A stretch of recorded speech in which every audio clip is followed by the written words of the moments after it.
Muy buenas tardes. Eh, el día de hoy mi grupo, conformado por Ana María Ramos y Fernando Santa Cruz, les venimos a hablar un poco acerca de la sociedad anónima. Me gustaría empezar un poco hablando sobre qué es una sociedad anónima. Bueno, este es un tipo de sociedad mercantil capitalista nacida pues para generar grandes acumulaciones de capital. También se conoce como sociedad anónima o por sus siglas SA. Esta va a dividir sus partes y estas partes se van a denominar acciones.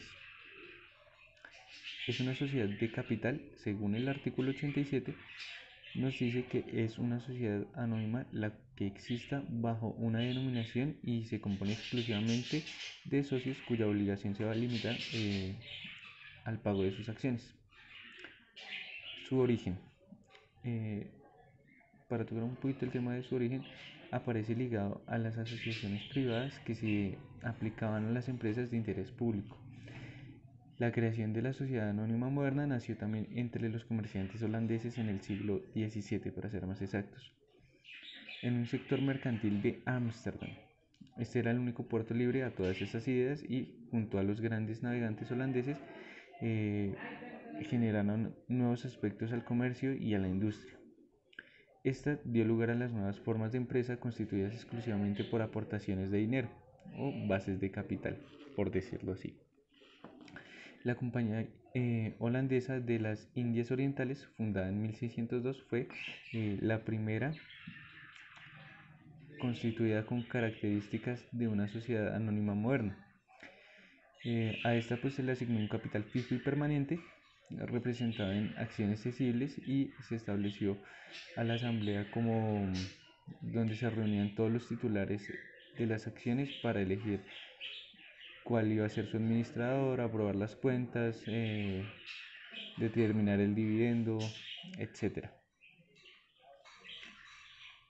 Los elementos que componen una sociedad anónima son la Asamblea General, que es el máximo órgano administrativo, y lo conforman los accionistas, según los estatutos quienes quieran asignar los participantes de la junta directiva, que da voz a todos y cada uno de los socios. Otro sería el órgano de administración, que está formado por un consejo de administradores en los cuales entran la junta directiva, la cual está conformada por miembros que son elegidos por la Asamblea General, y cada uno pues cuenta con su suplente. Están también los representantes legales, que pues va a ser designado en conjunto por la junta directiva y la Asamblea General, dependiendo de si así lo establecen los estatutos. También puede ser removido en cualquier momento, y este cambio se debe notificar ante el registro mercantil. Ahora, el objetivo que tiene esta sociedad anónima es reunir precisamente fondos procedentes de inversores para crear grandes proyectos. Se divide el capital en acciones repartidas entre los socios, y entre más acciones tenga un socio, pues mayor será su peso en la compañía. El capital. Bueno, los aportes que realizan un capital social se dividen en acciones de igual valor, comprendido entre capital autorizado, suscrito y pagado.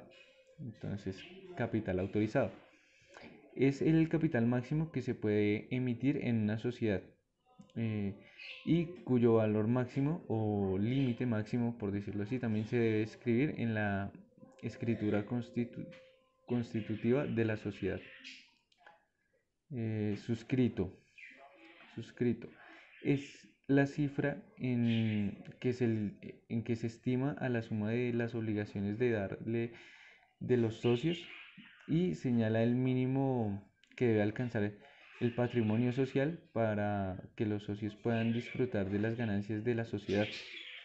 También permanece invariable mientras no cambie el número de puestos o de socios, o no se altere el monto de las obligaciones a cargo de ellos.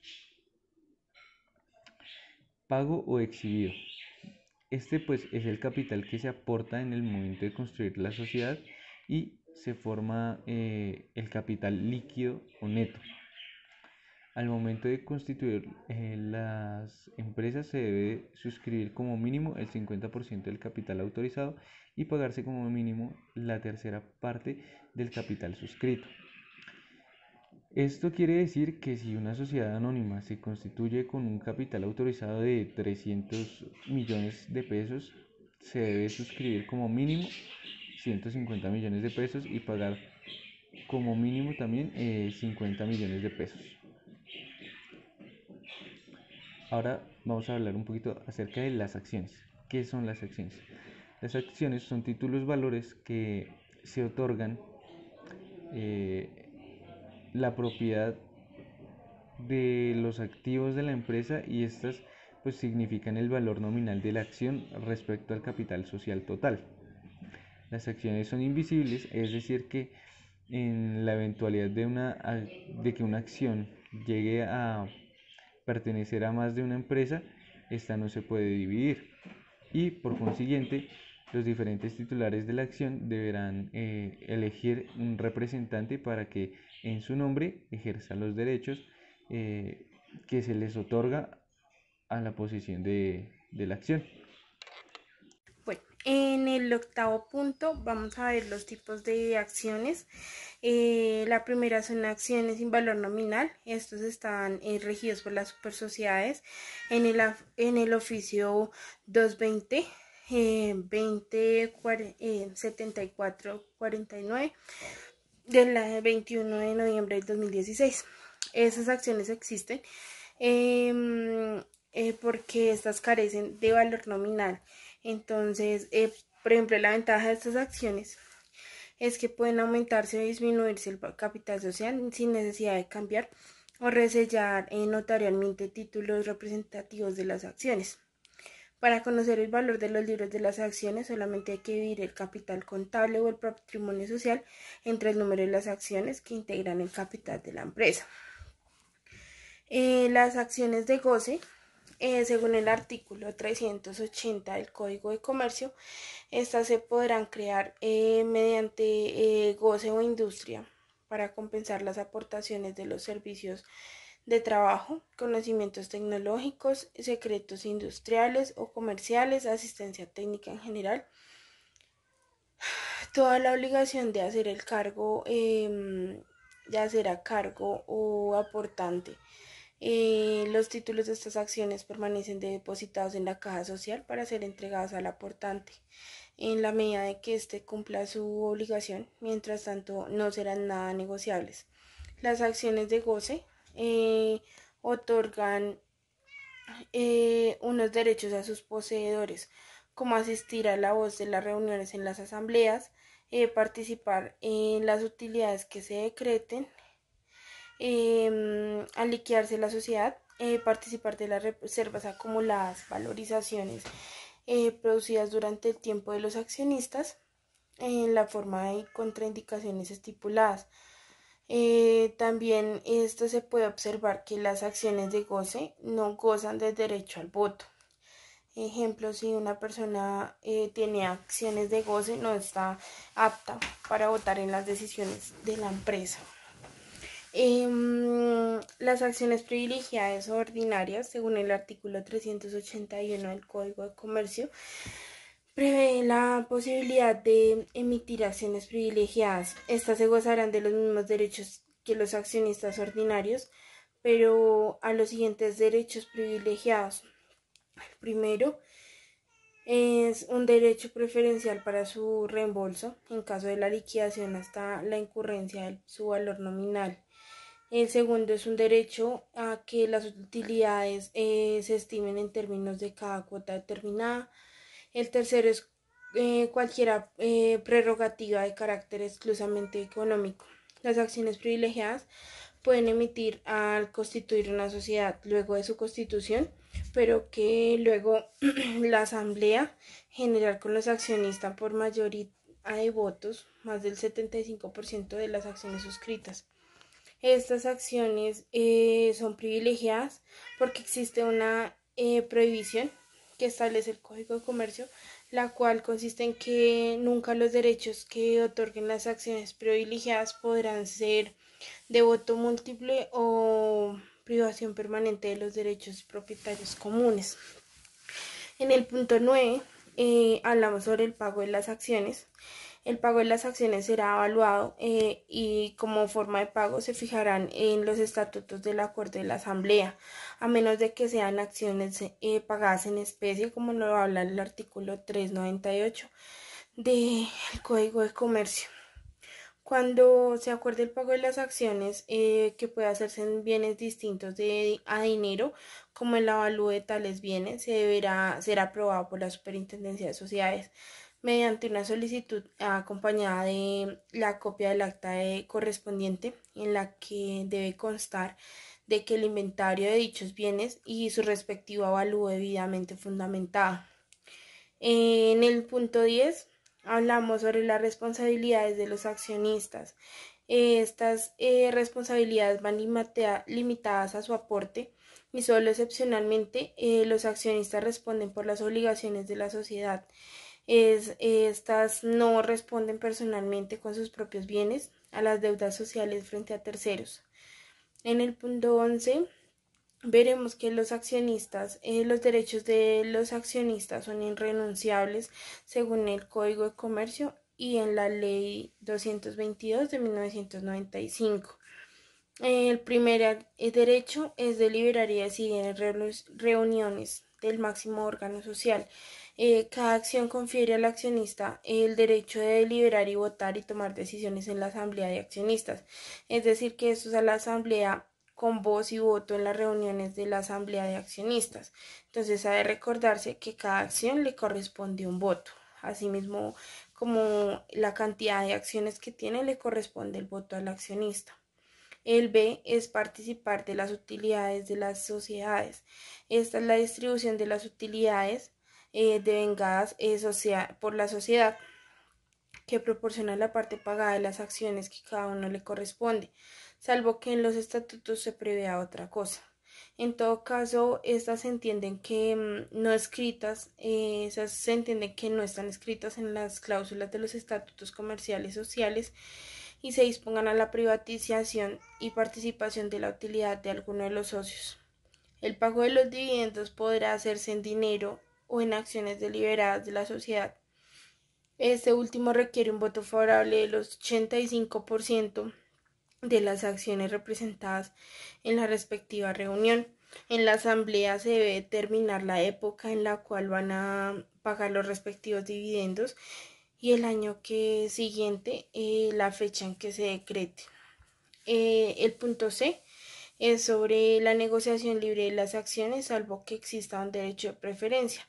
Este nos habla que los socios son libres de enajenar sus acciones a la persona que deseen, salvo que los estatutos prevean el derecho de preferencia a la negociación de las acciones, evento por el cual se deberá ofrecer primero a los demás accionistas de la sociedad, excepto a que dichas acciones se encuentren dichas inscritas en la bolsa. Un evento por el cual el derecho de preferencia se entiende por no escrito. El derecho de preferencia es el que tienen todos los accionistas por suscribir en toda nueva emisión de acciones una cantidad proporcional en las que desean que la fecha en que se apruebe el reglamento de colocación de las acciones, y el evento es uno de los accionistas en caso de enajenar todo o parte de sus acciones.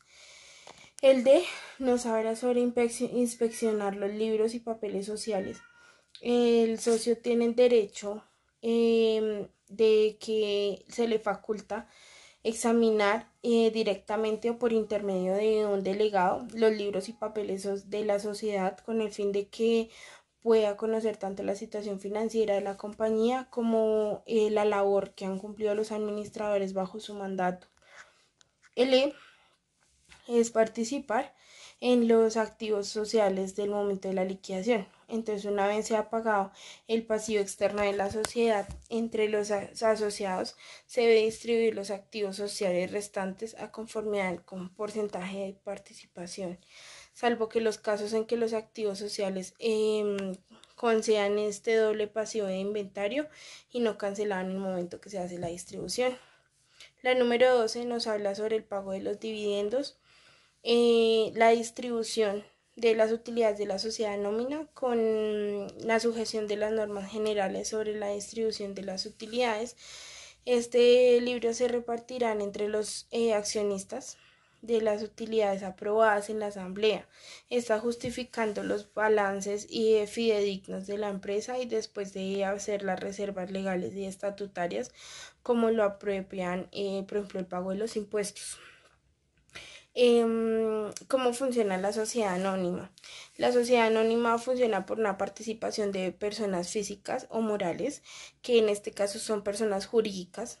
En la realización de los negocios comerciales aportan un capital inicial para la operación, a cambio de que éstas reciban títulos valores, llamadas acciones, que representan el porcentaje de cada uno de aportó una vez constituida la empresa, para darle lugar a la personería jurídica distinta a la que los socios la integran. Se podrá dar en cualquier momento, cualquier nombre, siempre y cuando no exista uno. En el punto 14 hablamos sobre la dirección y administración de una sociedad anónima. Esta será por elementos que actúan como gestores temporales irrevocables considerados por el Código de Comercio en el artículo 373, como anteriormente lo mencionó mi compañero, que es la Asamblea General, el representante legal y la Junta de Socios. El número 15, en la constitución de una SAS, podemos ver que el primer paso para constituirla se debe hacer mediante una escritura pública ante una notaría, la cual debe registrarse en Cámara de Comercio. La oficina de Cámara de Comercio, tal cual se realiza la matrícula mercantil de la sociedad, correspondiente a donde va a quedar el sitio de la empresa. Así se debe solicitar la inscripción al RUT. Además, se puede constituir mediante documento privado de las sociedades a cualquier momento de constitución menos de 10 trabajadores o activos totales que sean inferiores a 500 salarios mínimos mensuales legales vigentes. Esto aplica para las microempresas. Para las sociedades anónimas también existe la opción de ser constituidas por suscripción sucesiva, es decir, que el movimiento previamente a la inscripción de las acciones por parte del público para recaudar los fondos necesarios para su constitución.